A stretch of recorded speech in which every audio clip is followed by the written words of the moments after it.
안녕하세요.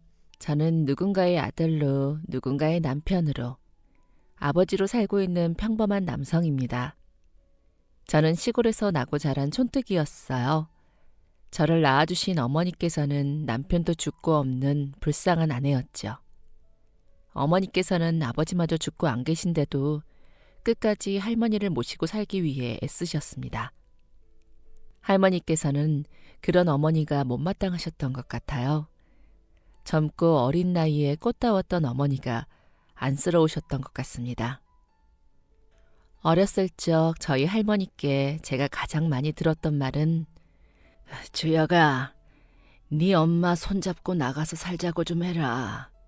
그게 아니면 넌 이 할미하고 살고 네 엄마는 나가서 자유롭게 살라고 좀 해라. 였거든요. 저는 제게 그런 말씀을 하시는 할머니가 정말 미웠습니다. 저는 그런 말을 어머니께 전하고 싶지가 않았거든요.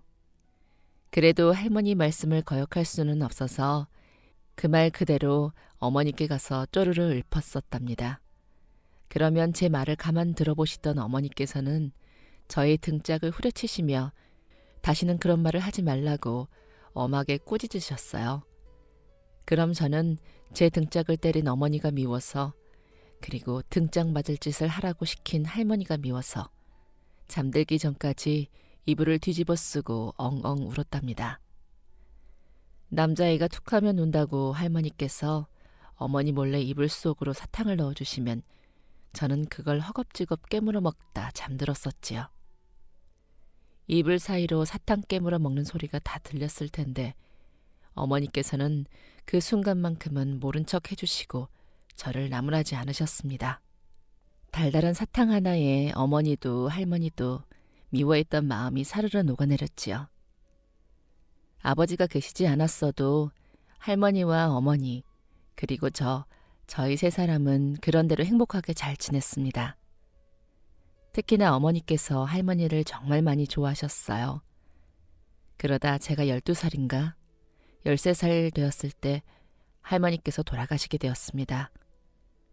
어머니께서 소리를 지르며 엉엉 우는 소리에 졸린 눈을 비비며 달려가 보니 할머니께서 이불에 아주 곤히 누워 계시더군요. 아직 아침이 오지 않은 이른 새벽, 푸른 빛이 할머니 얼굴 위로 드리워진 모습이 조금 무섭게 느껴졌던 기억이 납니다. 할머니! 그 무서운 마음을 떨쳐내고 싶어 어머니를 따라 저도 할머니를 부르며 곤히 누워 계신 이부자리를 흔들었었어요.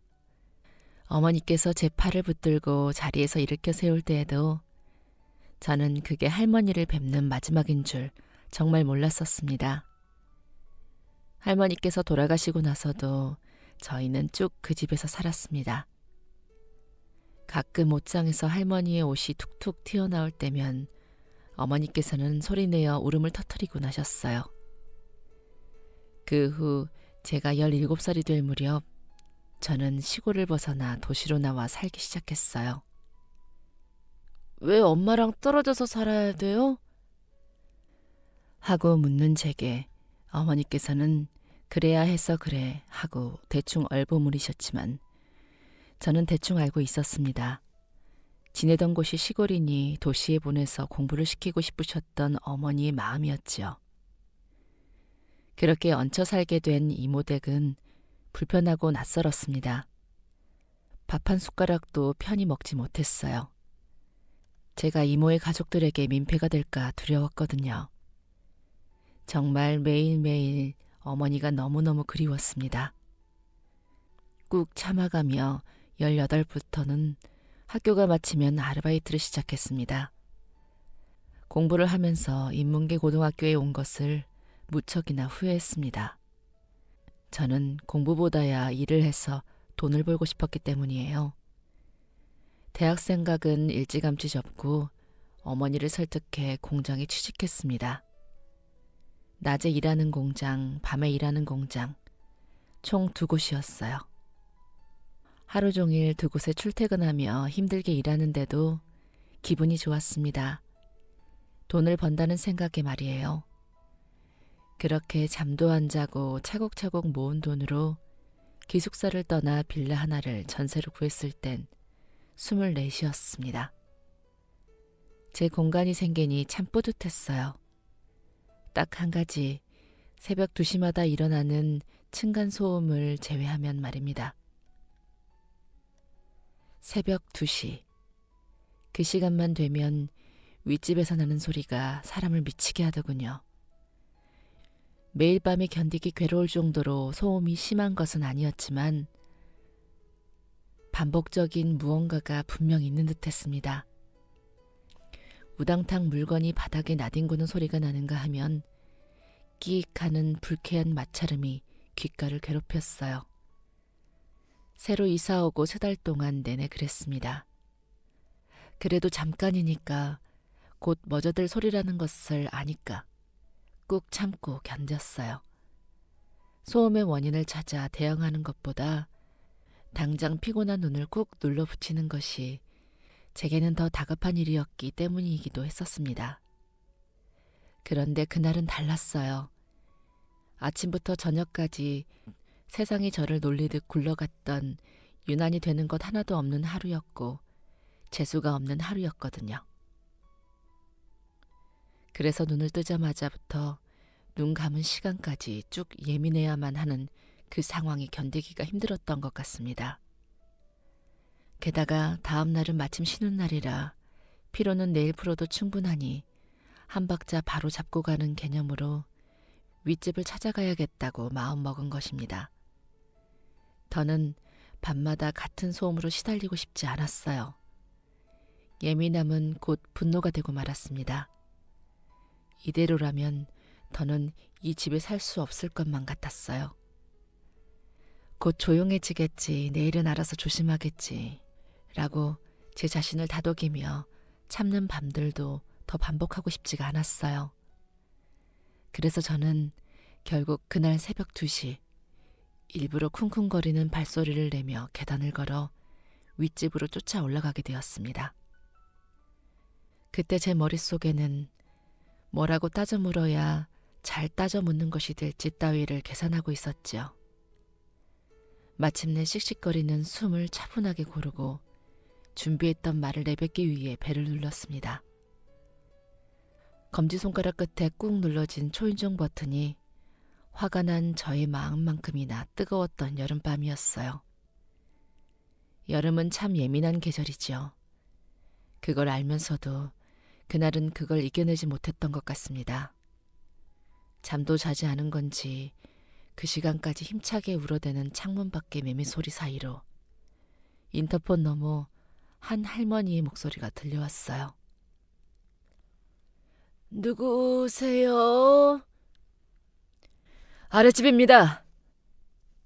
화가 잔뜩 난 목소리로 대답했는데도 더 말이 없었습니다. 무시하는 건가 싶어 신경질이 나는 걸 꾹 참으며 현관문에 대고 똑똑 노크를 했어요. 몇 초 간격을 두고 나서야 뒤늦게 문이 열리더군요. 머리끝까지 화가 난 채로 대체 매일 새벽마다 무엇을 하기에 사람 잠을 못 자게 하느냐고 따지려던 그때 문틈 사이로 모습을 드러낸 할머니의 모습에 너무 당황하여 입을 꼭 다물 수밖에 없었습니다. 문을 열고 모습을 드러낸 그 할머니가 휠체어를 타고 계셨기 때문입니다.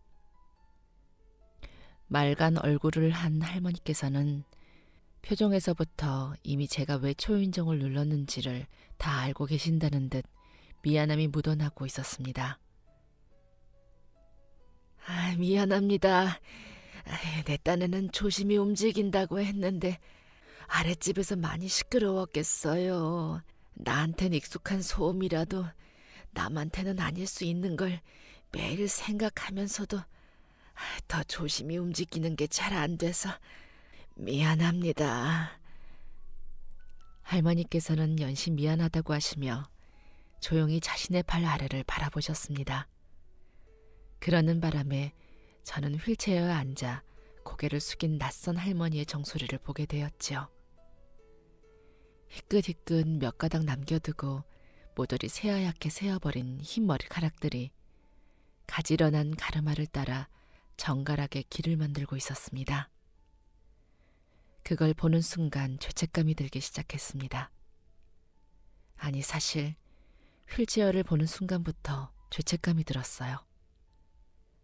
몸 편치 못하게 힘들게 지내시느라 그럴 것이라고는 생각 자체를 해본 적이 없었으니까요. 윗집에 어떤 이웃이 살고 있는지도 아예 몰랐고 새벽 2시라는 시간 때문에 더 그렇기도 했었습니다. 그냥 다시 내려가야겠다 밀려드는 죄책감에 무슨 말을 꺼내지도 못하고 서둘러 자리를 피하려던 그때였습니다. 할머니께서 미안함에 덧붙이신 뒷말들이 제 죄책감에 불을 지피기 시작하고 말았어요. 다 늙은 노인네가 새벽부터 잠에서 깨서 요란을 떤다 생각할지도 모르지요. 나는요, 매일 새벽마다 기도를 가요. 내 사랑하는 남편하고 생때 같은 아들이 한날 1시에 눈을 감았어. 허무하고 허탈한데 기도 말고는 내가 할 수 있는 게 없더이다. 몸이 힘들고 고된 날에도 죽은 아들과 영감을 생각하면 하루도 기도를 빠뜨릴 수가 없었어요. 그래서 새벽마다 기도 갈 준비를 하느라 아랫집 생각도 못하고 혼자 요란했나 보. 미안합니다. 미안해요, 학생. 제가 밤잠을 들지 못하고 괴로워하던 매일 새벽 2시경 대체 무엇을 하기에 매일 같은 시간마다 사람을 미치게 하는지에만 몰입해 화만 났었습니다. 그런데 들여다본 윗집의 사정에는 제가 미처 예상하지 못할 정도로 그럴 만한 이유가 다 있더군요. 사랑하는 가족들을 위해 매일 밤 기도를 하시던 윗집 할머니께서는 혼자 휠체어를 끌고 새벽마다 움직이시느라 그리 소음이 생겼던 것이었어요. 어두운 밤, 힘든 몸으로 혼자 휠체어를 끌고 움직였을 할머니를 생각하니 그 잠깐의 소음조차 참지 못하고 윗집으로 찾아간 제 자신의 심보가 마냥 고약하게만 느껴졌습니다.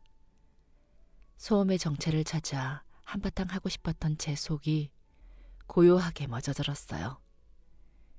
불같이 따지려던 제 손가락은 더 이상 윗집 할머니가 아닌 저 자신을 향하고 있었습니다. 빌려 사는데 그 정도 소음은 있을 수 있지.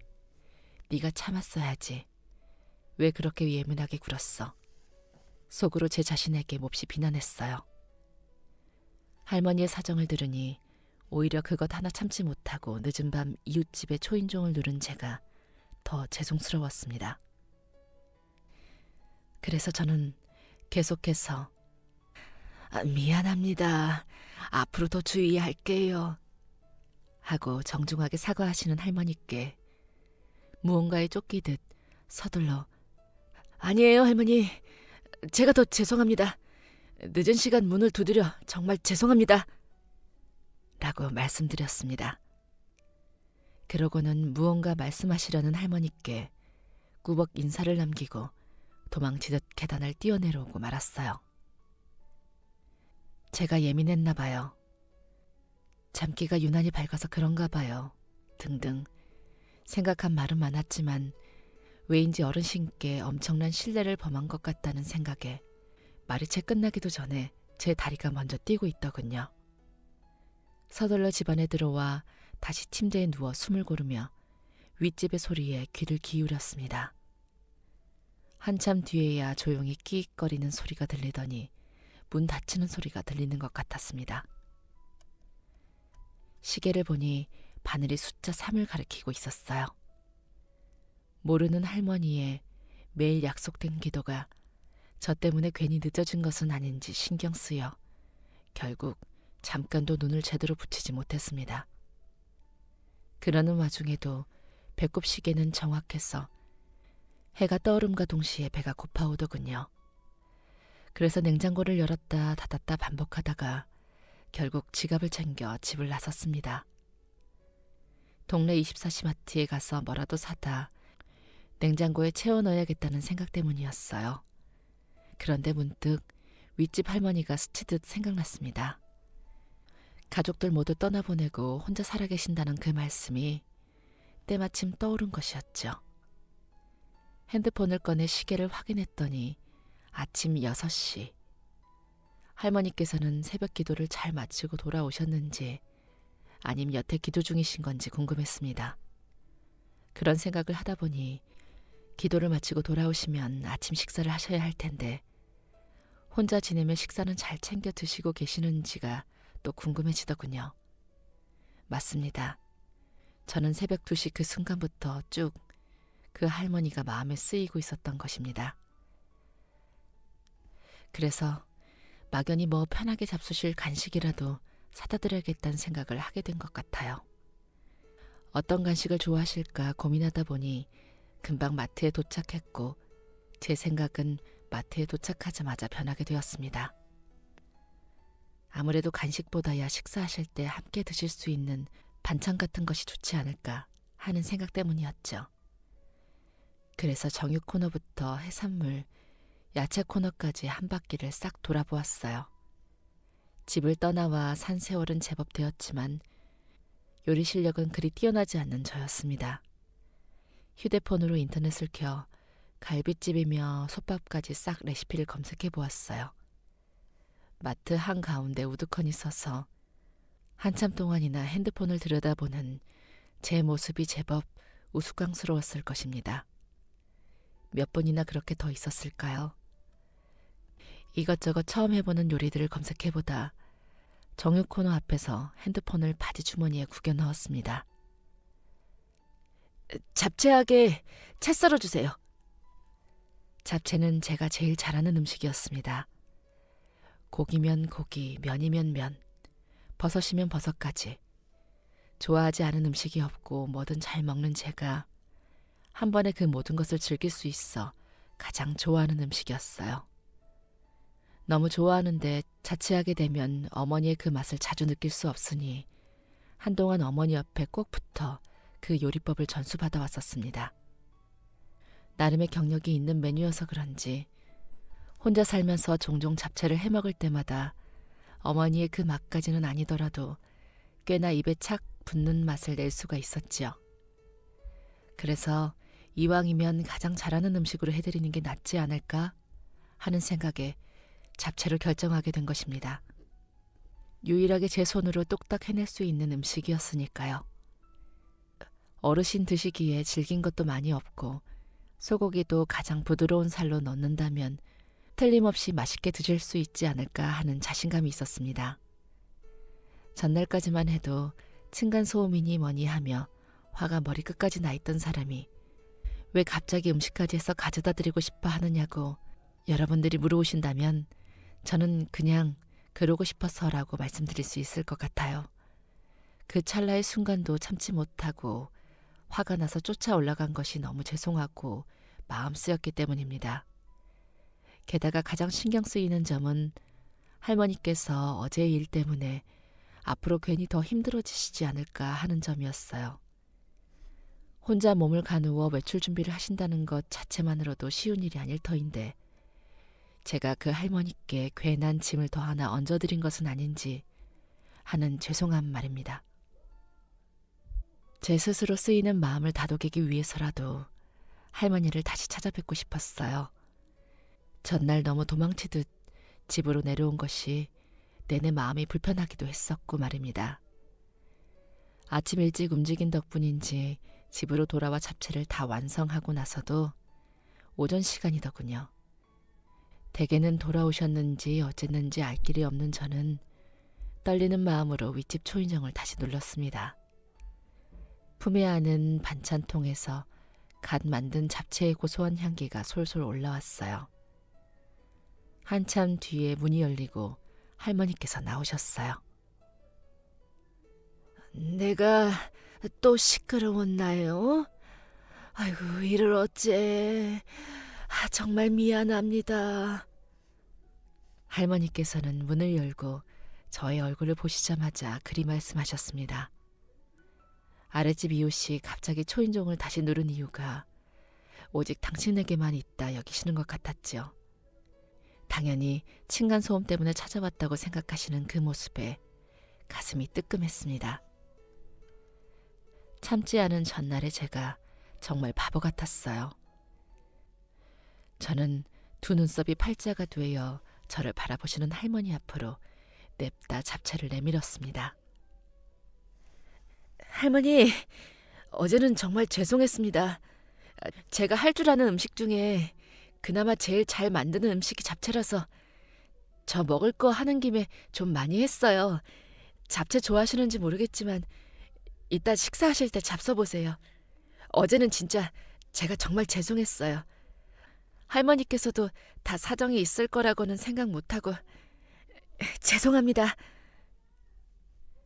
잡채를 내밀고 사과를 드리는 동안 어쩐지 가슴이 콩닥거렸습니다. 할머니께서 잡채를 꼴도 보기 싫다며 내팽개치기라도 하실까 봐였을까요? 그게 아니면 그런 사과 듣기도 싫다며 문을 쾅 닫아버리기라도 하실까 봐였을까요? 아닙니다. 아직 미처 드리지 못한 말씀이 있었기 때문이었습니다. 언제 그 말씀을 드려야 할지 찬스를 노리지 못해 가슴이 콩닥거렸어요.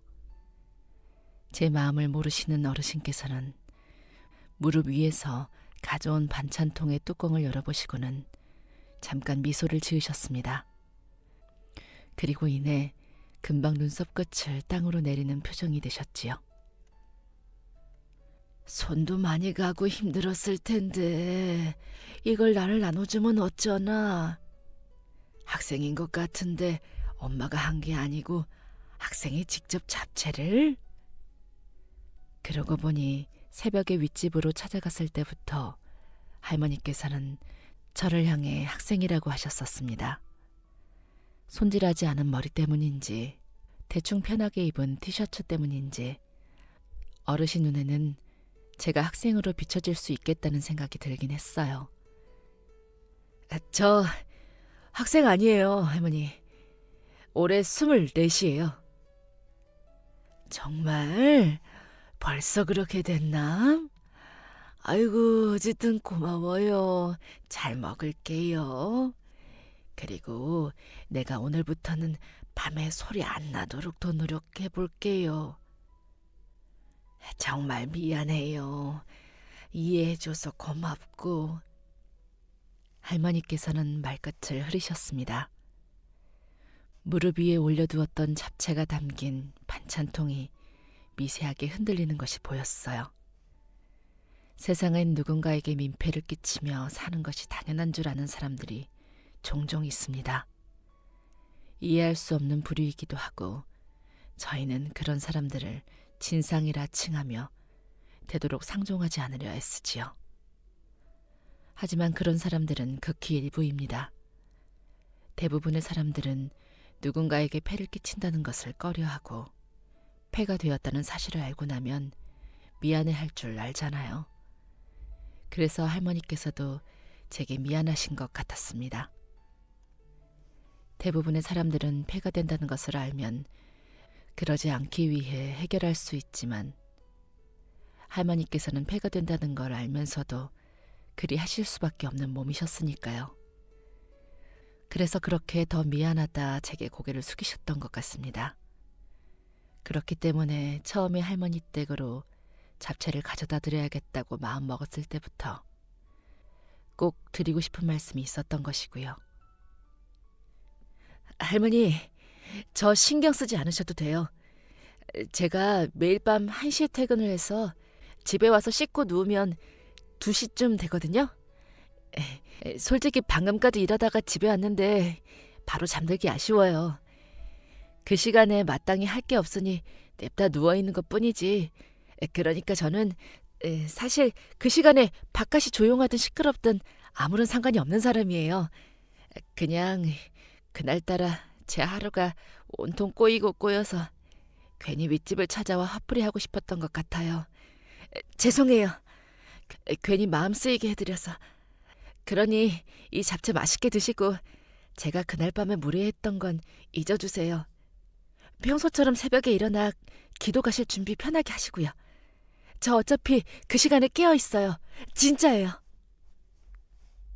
불편한 몸으로 소음에 주의하시느라 힘들어하실 상황을 생각하면 그 정도 소음 따위는 제게 아무것도 아니라고 생각했습니다.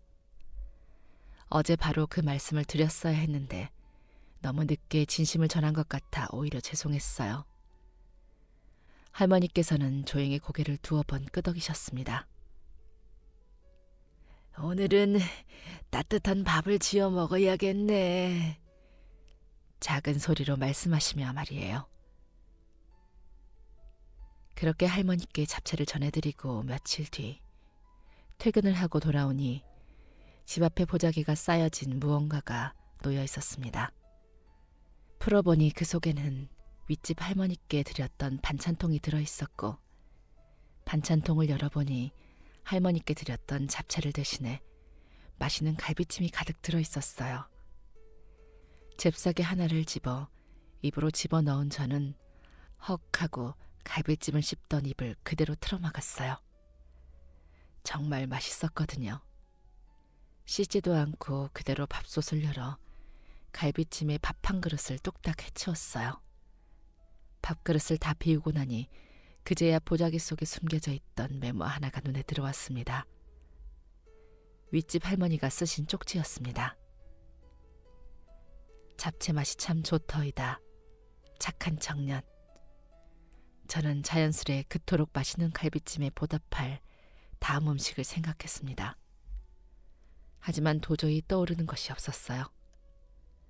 어머니 곁을 떠나와 산 지 꽤 되었어도 좋아하는 잡채 말고는 딱히 맛있게 할 줄 아는 게 없었기 때문입니다.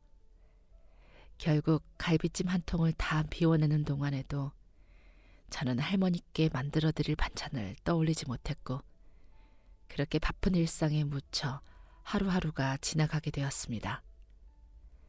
그러던 어느 날의 휴일, 모처럼 친구들과 약속이 있어 번화가로 나갔다가 돌아오는 길에 좌판에서 뜨개질로 촘촘히 짠 목도리를 팔고 있는 상인을 지나치게 되었어요.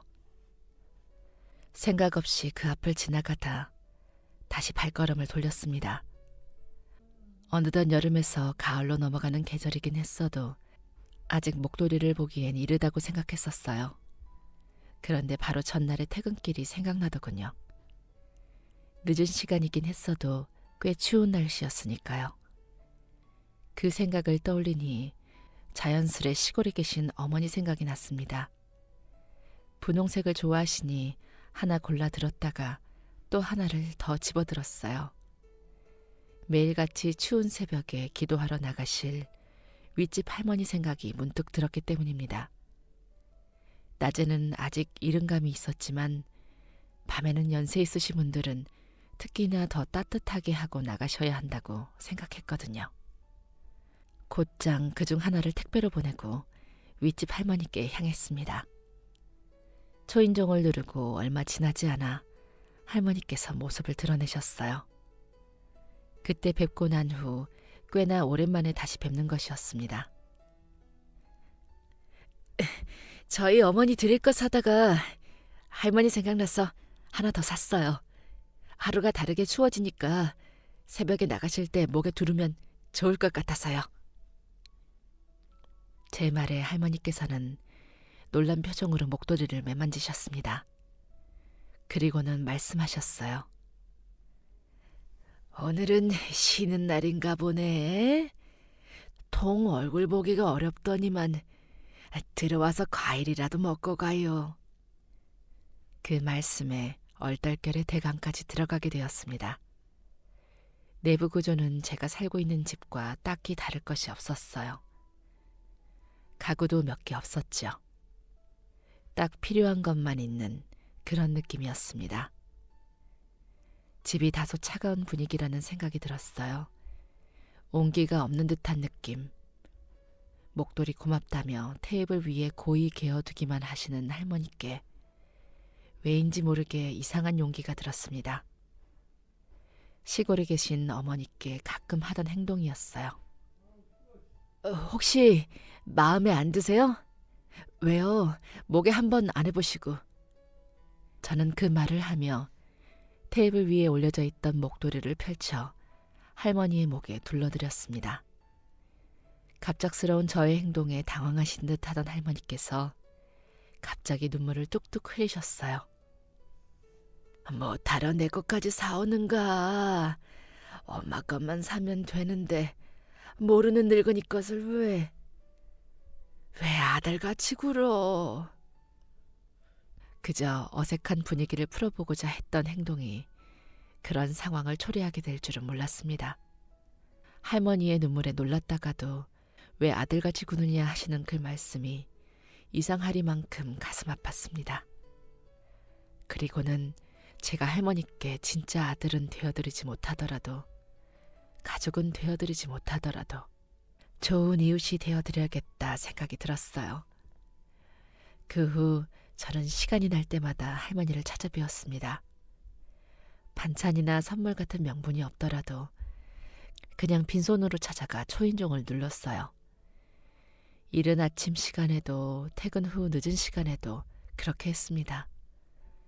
과자라도 한 무더기 사서 문을 두드리는 날엔 할머니께선 귀찮다는 말투로 한마디씩 꼭 하셨어요.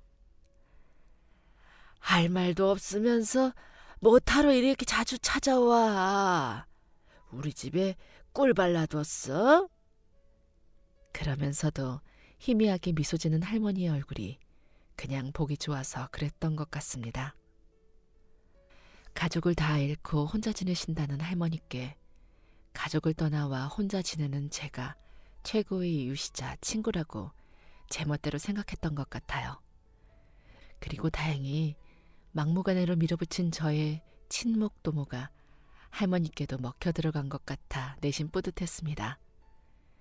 저는 종종 할머니의 단조로운 하루 일과 속에 일어난 작은 변화들에 대한 이야기나 할머니가 살아오신 그동안의 세월, 그 속의 일부분에 대한 이야기를 전해 들었어요. 처음에는 할머니께 제 이야기를 들려드렸습니다. 시골에서 어머니 손에 어떻게 자랐고 어떻게 혼자 나와 살게 되었는지까지의 이야기들이었어요. 그러면 할머니께서는 관심 없어 시큰둥 하셨다가도 이내 잔소리 같은 말들을 내어놓으셨습니다. 할머니께서는 주로 엄마의 마음, 엄마의 입장에서 의견을 내어놓으셨답니다. 그럼 저는 그 말씀을 새겨 들으며 시골에 혼자 계신 어머니를 생각하다 찔끔 눈물방울을 보이기도 했습니다. 그런데 그러던 어느 날입니다.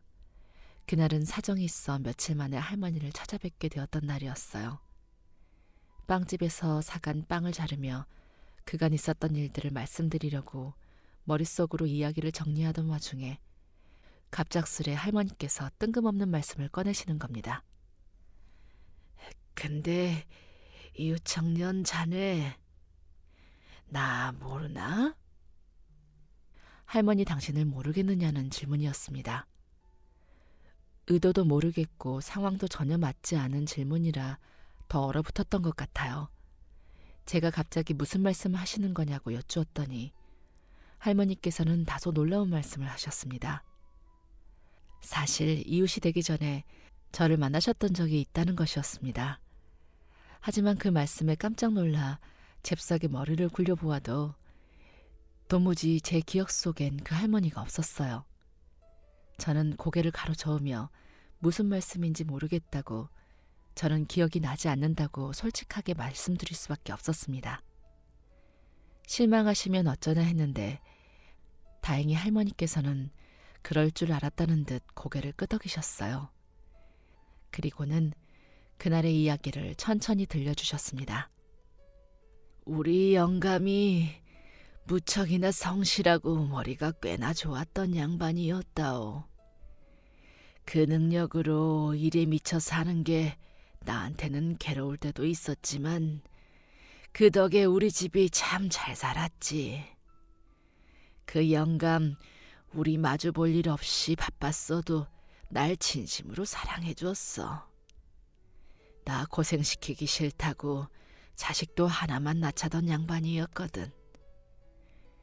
날 참 위하는 따뜻한 사람이었어. 그 사람을 닮은 똘똘한 아들 하나를 낳고 그 애를 키우며 남편 덕에 부족한 것 없이 행복하게 살았지. 아들도 모난 구석 없이 둥글고 착하게 자라주었고 제 아비를 닮아 공부도 꽤나 한 덕분에 좋은 대학 나와 좋은 회사에 취직도 했다네. 우리 아들하고 우리 영감은 나한테 엄청난 자랑거리였어. 그 두 사람이 나의 가족이라는 것보다 더 큰 자랑은 세상에 없었고 나는 세상을 다 가진 사람이나 마찬가지였지. 지금은 돌아가시고 없다던 할머니의 가족에 관한 이야기를 먼저 시작하셨습니다. 할머니께서는 가족에 대한 애틋한 감정이 차오르는 듯 말씀을 하시다 말고 몇 번이나 더 눈물을 닦아내셨습니다. 그 모습을 보고 있으니 저까지 눈물이 차오를 것 같았습니다. 그 정도로 할머니의 가족에 대한 애틋함이 절실히 느껴졌어요. 할머니께서는 뒷이야기를 하시기 전 잠깐 눈을 감으셨습니다. 그 표정에 한 번도 뵌 적 없는 할아버지와 할머니의 아드님의 얼굴이 그려지는 것만 같았습니다. 그때는 몰랐어. 곁에 있는 것들이 당연하게 느껴졌으니 그 모든 게 한순간에 나를 떠날 수 있다는 것을 나는 몰랐다네. 이제 다 키워놓고 제 밥벌이 잘하고 결혼할 나이 앞두고 있던 아들이랑 벌 만큼 다 벌어두고 애도 키워놨으니 이제는 둘이서 여행이나 다니며 그동안 함께 보내지 못했던 시간만큼 즐기자던 영감이랑 같은 차를 타고 나한테 오다가 사고를 당해서 그렇게 한날 한시에 떠났어. 거짓말처럼 신기루처럼 엉엉 울어도 보고 나도 따라가겠다고 난동을 피워도 봤지만 둘 중 그 누구 하나도 돌아오지 않더이다. 두 남자와 깨를 볶으며 살던 내가 혼자 남겨지니 사는 낙이 없어서 매일같이 그저 죽을 날만 기다렸지. 하루하루를 무미건조하게 살면서 말일세. 살아도 사는 게 아니었어. 혼자해서 좋은 건 아무것도 없더군. 그런데 그렇게 살던 어느 날 자네를 만난 거야.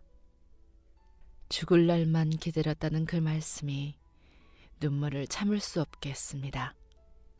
언제 울음을 그치셨는지 덤덤히 기억에 잠긴 표정으로 말씀하시는 할머니 앞에서 당사자도 아닌 제가 함부로 눈물을 흘리지 못해 힘들었어요. 명치를 누가 콕콕 바늘로 쑤시는 것 같은 기분이 들었습니다. 할머니께서 저를 처음 만나게 되신 건 당신께서 슬픔과 공허함에 삶의 낙을 잃어버렸던 그때의 어느 날이었다고 하셨어요. 은행에서 나오던 할머니를 누군가 다가와 불러 세우고는 잃어버린지도 몰랐던 지갑을 주워줬다고요. 그게 저였다고 합니다.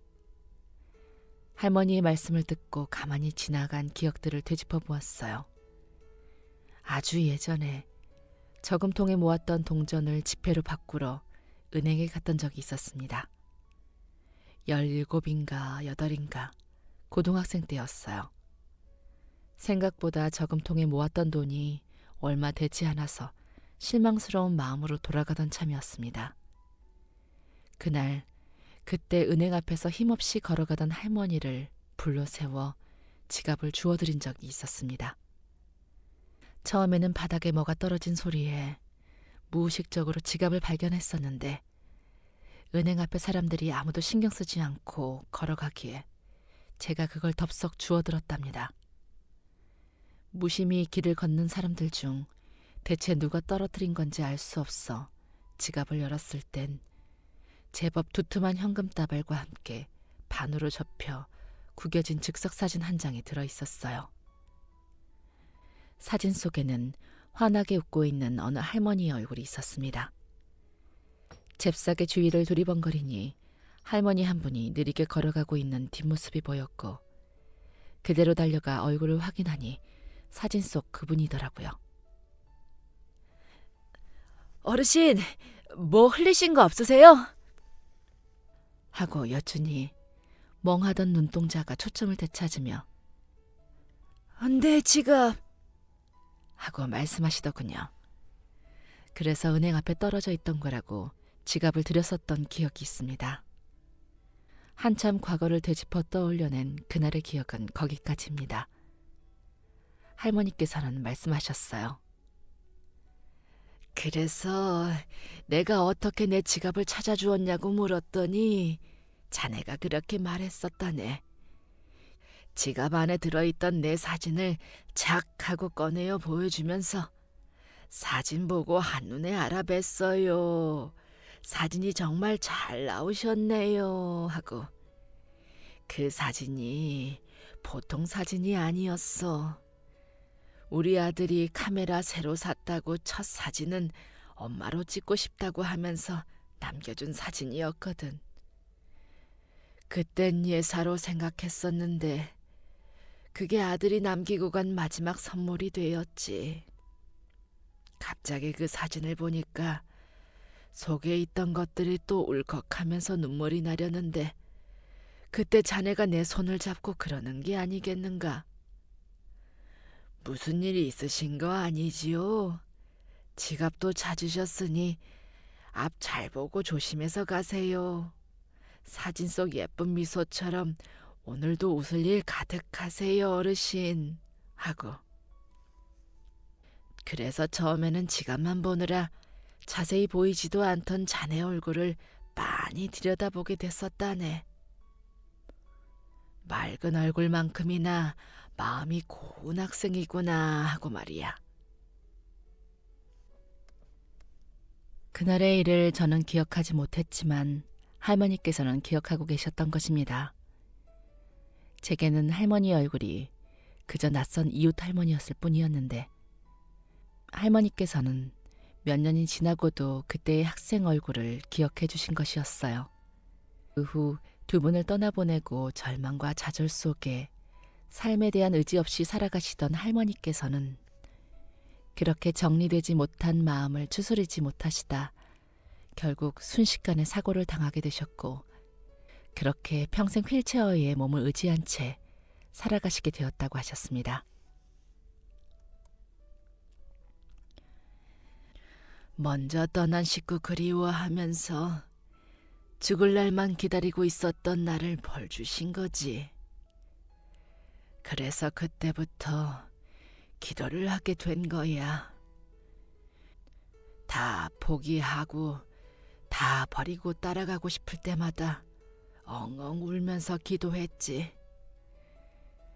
그러면 내 마음에, 먼저 간 그들의 마음에 평화가 찾아온다고 믿고 그런데 그렇게 수년을 살았더니 마음의 평화가 깃들긴 한 것 같다네.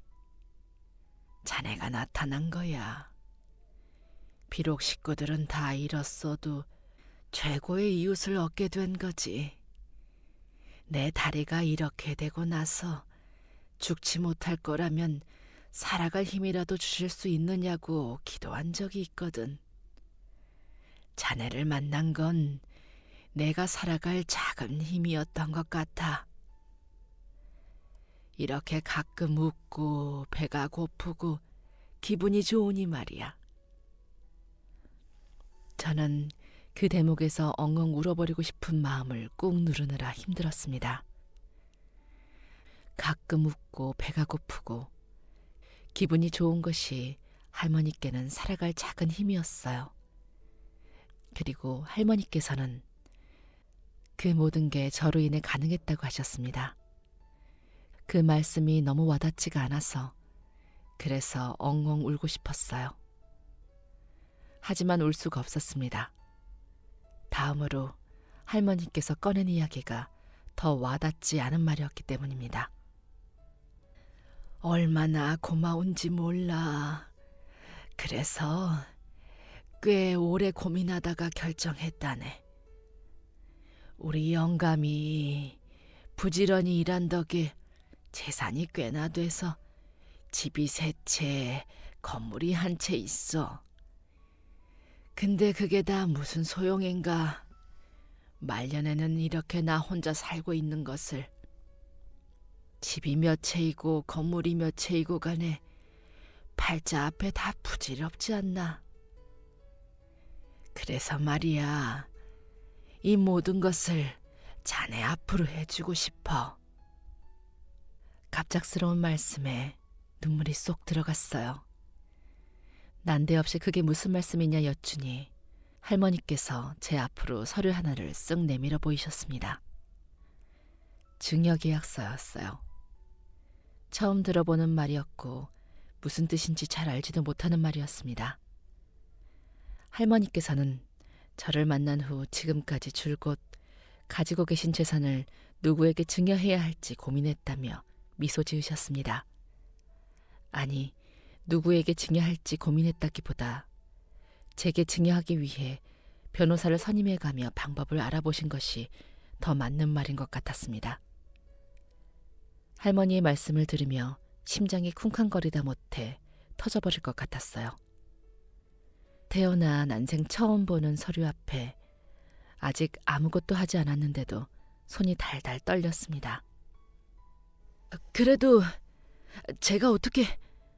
할머니, 저도 어머니랑 떨어져 지내면서 할머니께 의지도 하고 그걸로 충분히 과분하게 감사했었는데 이런 걸 주신다 하시면 어떡해요. 저 못 받습니다. 저는 그럴 주제도 못 되고요. 횡설수설 거절의 말이 정중한지 아닌지도 따져보지 못한 채 제멋대로 입 밖으로 빠져나갔습니다. 하지만 진심이었어요. 저는 이웃 할머니로부터 그런 것을 물려받을 자격도 그럴 주제도 못 되는 사람이었으니까요. 시골에서 홀어머니 밑에 나고 자랐다는 핑계로 배운 곳이 없어 할 수 있는 일이나 할 수 있는 만큼 하며 사는 인생인데 그런 제가 그 집들이며 건물을 받아 뭘 할 수 있을지 의문이었습니다.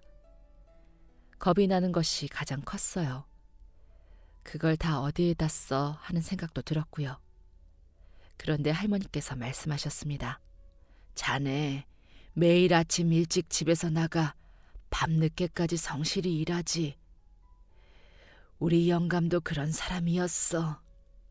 그러니 이걸 다 받아도 허투루 하지 않을 거라는 믿음이 있는 거라네. 그리고 시골 엄마 이제 그만 모시고 살아도 될 때 아닌가?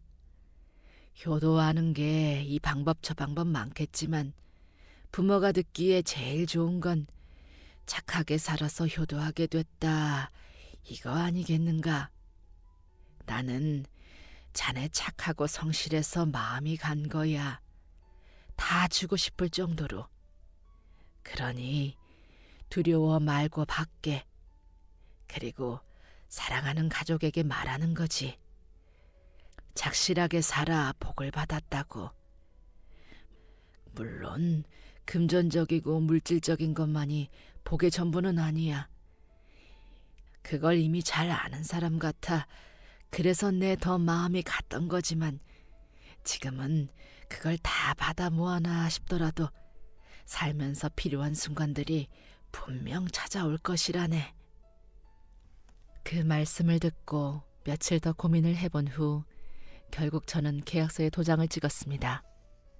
솔직히 할머니의 말씀을 듣고도 제 자신감은 피어나지 못했어요. 하지만 마지막 말씀이 자꾸 마음에 맴돌았습니다. 할아버지께서도 저처럼 아침 일찍 집에서 나가 밤늦은 시간까지 성실히 일하시던 분이라는 말이요. 저도 이렇게 살다 보면 그분처럼 멋진 삶을 살 수 있는지 궁금해졌습니다. 그리고 어머니께 착하게 살아 복받았다는 말씀을 들어보고 싶기도 했고 말이에요. 지금은 그로부터 7년이 지났습니다. 그 사이 저는 결혼을 하고 저희 부부 사이엔 똘똘한 아들도 태어났어요. 어머니께서는 처음엔 시골 떠나 도시 생활을 하시는 게 힘들고 어렵다고 걱정하셨지만 이내 수영에 요가에 여러 취미 생활을 즐기시며 시골에서보다 더 힘차고 건강한 하루를 보내고 계십니다. 이웃 할머니와는 여전히 가까운 이웃으로 지내고 있습니다. 살던 전세 빌라를 떠나 신혼집을 꾸리면서 그 동네에 집 계약을 했어요. 이제 더는 새벽 2시에 윗집 할머니의 소음을 들을 수가 없지만 그래도 아직 건강하게 웃는 얼굴로 저를 맞아주시니 참 감사한 일입니다. 저는 더 이상 공장 출근을 하지 않습니다. 다만 낮에는 회사에 출퇴근하며 밤에는 혼자 사는 독거노인 분들께 도시락 배달을 하기 위해 단체를 만드는 일에 힘쓰고 있습니다. 먼 훗날 누가 저의 삶을 누군가에게 대신 이야기할 때 할머니께서 지으셨던 그 표정으로 저는 이야기를 했으면 하고 바라여 봅니다. 그렇게 오래 누군가에게 기억되는 그런 삶을 살아낸 할아버지가 되고 싶습니다. 그러기 위해 자랑스러운 아들로, 멋진 남편으로, 닮고 싶은 아빠로, 그리고 함께하고 싶은 이웃으로 오늘도 성실히 임합니다. 이웃 할머니께 여전히 저는 함께하고 싶은 좋은 이웃일까요? 어머니께 저는, 아내에게 저는, 아들에게 저는 여전히 그런 가족일까요? 늘 제 자신에게 질문하며 그들이 저를 믿고 의지하고 함께 해주는 것에 대한 감사한 마음을 잊지 않을 것입니다. 그렇게 그 마음들에 갚아나갈 것입니다. 매일매일 감사한 것을 돌이켜보고 그것을 마음에 되새기면서 말이에요. 지금까지 사연 들어주셔서 감사합니다. 사연이 재미있으셨다면 구독과 좋아요 부탁드려요.